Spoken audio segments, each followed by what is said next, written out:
Кудай Теңириң сага ээлик кылышың үчүн берген, сага тийген жерде ата бабаларың койгон жакыныңдын чегин бузба. Айыпка жыгылган адамга, же кылмыш кылган адамга, же күнөө кылган адамга бир күбө жетишсиз. Иш 2 же 3 күбөнүн сөзү боюнча каралышы керек.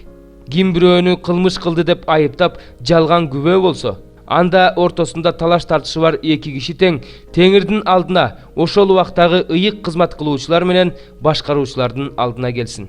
Башкаруучулар жакшылап териштиришсин. Эгерде ал күбө өз бир тууганына жалган жалаа жапкан болсо, анда өз бир тууганына ойлогон жамандыкты анын өзүнө жасагыла. Өз ичиңдеги жамандыкты ушинтип жок кыл.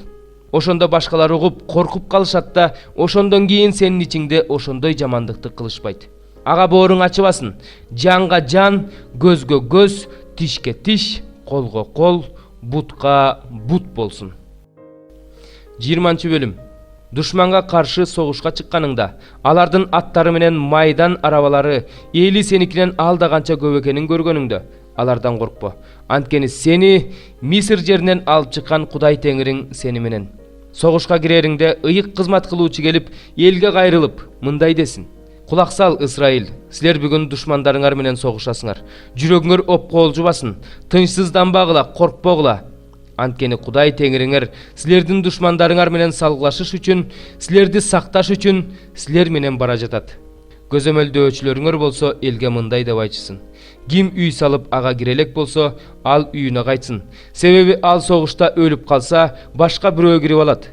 Ким жүзүмзар отургузуп, анын түшүмүн жыйнай элек болсо, ал үйүнө кайтсын. Себеби ал согушта өлүп калса, башка бирөө анын түшүмүн жыйнап алат.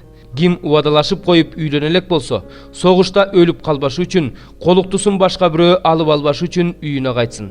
Көзөмөлдөөчүлөр элге дагы мындай деп айтышсын: Ким коркок, суу жүрөк болсо, ал бир туугандарын майтардатпаш үчүн үйүнө кайтсын. Көзөмөлдөөчүлөр булардын баарын элге айтып бүткөндөн кийин элге аскер башчыларды дайындашы керек.